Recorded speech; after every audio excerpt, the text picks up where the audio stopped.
Lesson 101, Factorable Denominators. So we understand how to factor our denominators to get a common denominator. We're looking for the least common multiple. And in this instance, we have a problem. 1/3 minus 2/4, right? And we know that the least common multiple between 3 and 4 is going to be 12. So 12 would become our common denominator. And all we have to do is multiply by what's missing or what's factored out of the existing denominator. So in this case, in one case of 1/3, if we want the denominator to be 12, we have to multiply the entire fraction by 4. And that would give us 4 over 12. Same value as 1/3, it's just a multiple. Same thing for 2 over 4. We multiply the whole fraction by 3, and we have 6 over 12. Now we can perform the operation of subtraction here because we have a common denominator that gives these two equal value, or not equal value, but a common value because they have a common denominator. And so the number of parts they're broken into, they relate to one another. We've created that relationship through the use of a common denominator. And so now they have meaning. We're going to do the same thing, but with more complex denominators. We're going to find the least common multiple, which will be our common denominator, but in order to get there, we have to factor. For instance, let's jump into 101.1. You'll see this much more readily than I can explain it. We have a fraction here that is over a trinomial, and we are subtracting from that p over a binomial. Okay, that looks like you can't do it at first.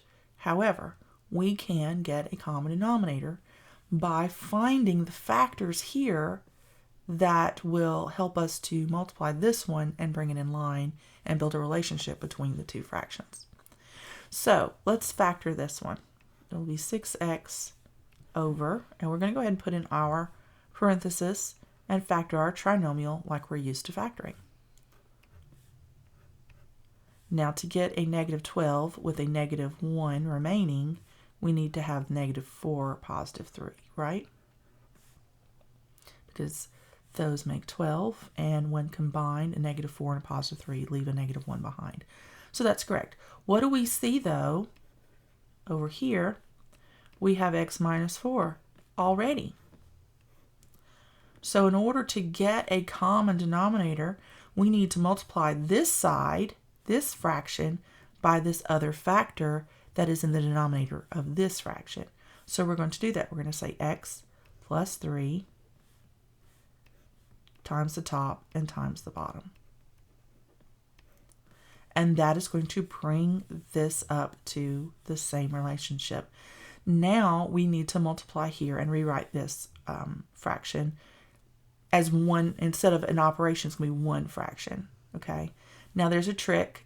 Make this positive and make that negative, and you move your negative sign to the number outside of your distribution parenthesis, or the parenthesis that you need to distribute to, and it makes it a lot easier to see the negative. You don't get lost in making this just a minus sign. So negative p times x. First, let's start with our 6x. Negative p times x is going to be negative px. Negative p times positive 3 is going to be negative 3p. And that is going to all be over, because this is the original trinomial here. We could just rewrite the trinomial instead of doing the math. And that is our answer to this expression here. Okay, one fraction instead of two fractions with dissimilar denominators that could not be evaluated or moved forward with. This is as far as we can take this because there's nothing else we can factor out. Okay? All right, so let's move on to 101.2 and see what else we can do. In this scenario, we are given this fraction, x squared minus 5x minus 6, and that is minus 5 over x squared minus 6x. All right, so we know we can factor this, or we hope we can factor this, so let's try it. We get x, and then we get a negative 6 and a positive 1. Because those two combined will give us a negative 5. Okay, so that's factored completely. Now what can we do to factor this? We could take x out of both terms and we're left with x minus 6. Now we can see that we have x minus 6 over here, x minus 6 over here. So in order to get a common denominator, we need to multiply what is missing from each denominator times the other side. So in this case, we need to multiply the top and the bottom by x. And on this fraction, we need to multiply the top and the bottom by x plus 1. So x plus 1, and then x plus 1. Now they have the same denominator, and we can go ahead with rewriting our fraction.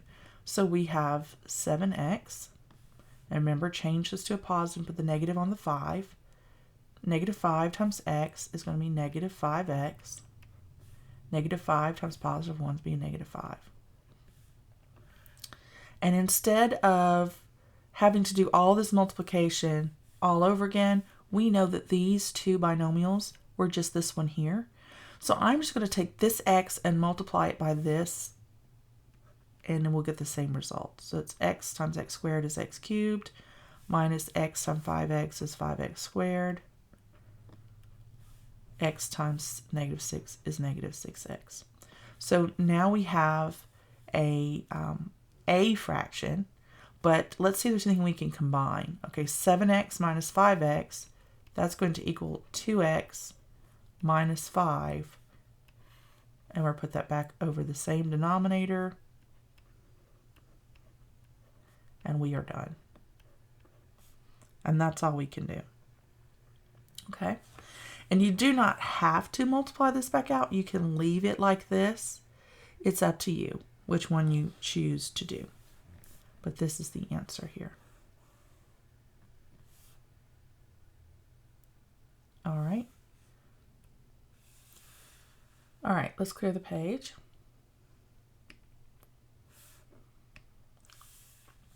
Moving on to 101.3.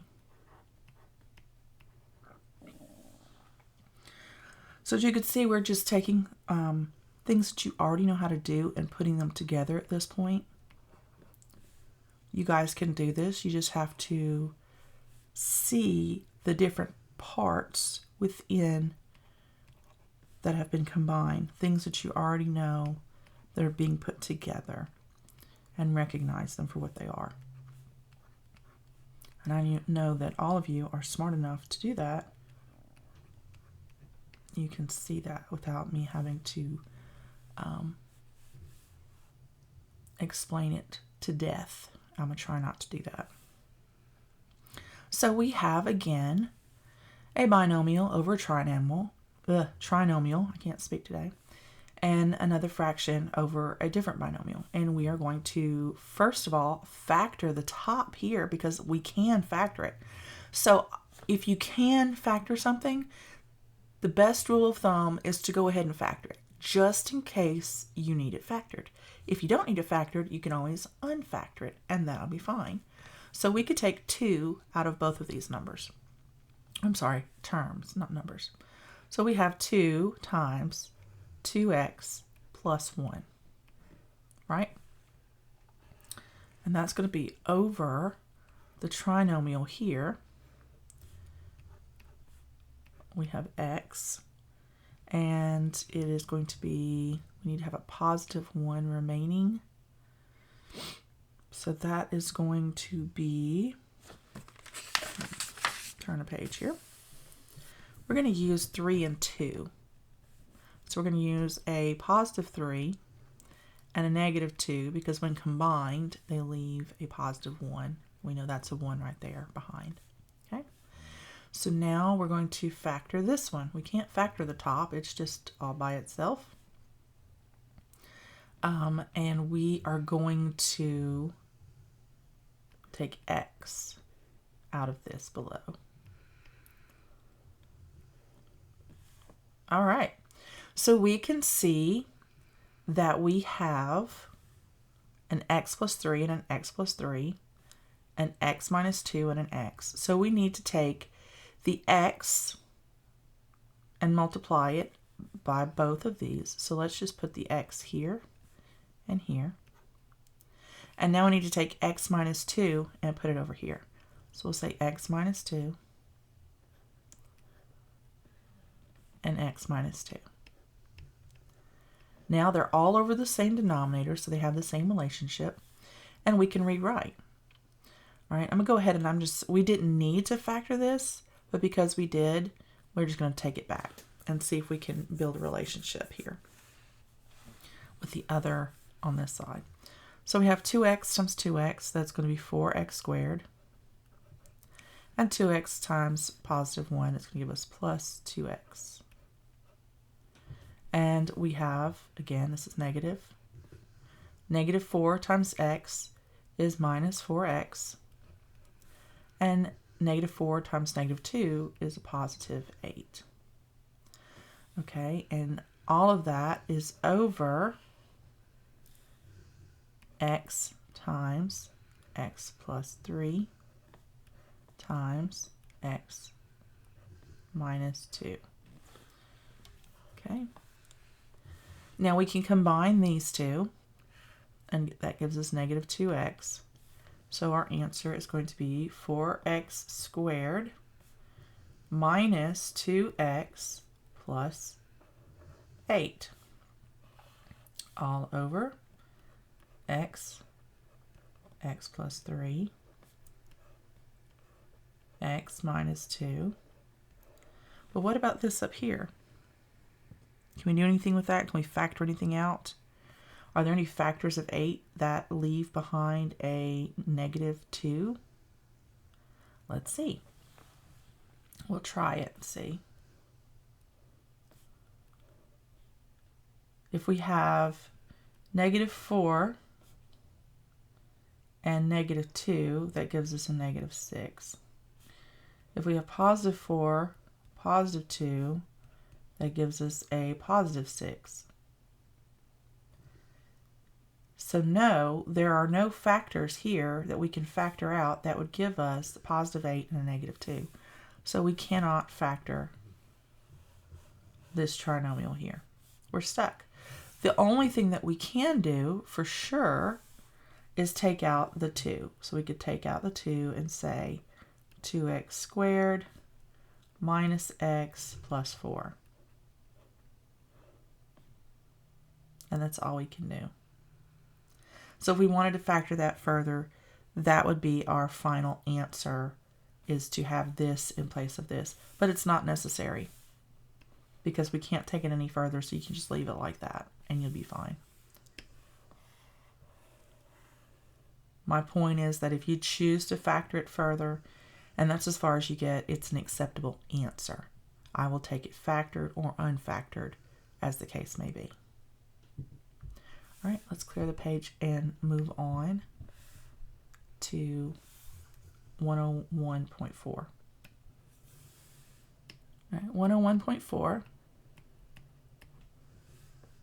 we have 8x over x squared minus 6x plus 8 plus 7 over x minus 2 squared. Okay, so let's factor the denominator under the first fraction. So we have x and x. And in order to get a positive 8 with a negative 6, we need to have negative 2 and negative 4. Right? And now we have 7, and we're going to go ahead and write this out. X minus 2, x minus 2. So we have x minus 4 over here, and 2x minus 2 is over here, and an x minus 1. So all we need to do on this side is multiply by x minus 2. We'll add an x minus 2 to this side. Okay. And we need to add or multiply by x minus 4 here. And multiply by x minus 4 on the top and bottom. And now we'll actually do the multiplication. 8x times x is going to be 8x squared times negative 2 is going to be a negative 16x, plus 7 times x is plus 7x, and 7 times negative 4 is going to be a negative 28. All right, so we can combine these and have a negative 9x. So I'm going to just write that in here.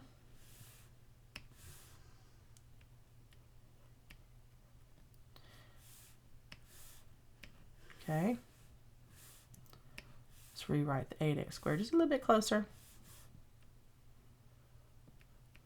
All right, now we have 8x squared minus 9x minus 28, and that is all over x minus 2 squared x minus 4.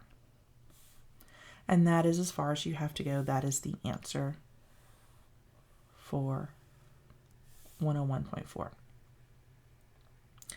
All right. All right. So that is all I have for lesson 101. I will see you guys in lesson 102.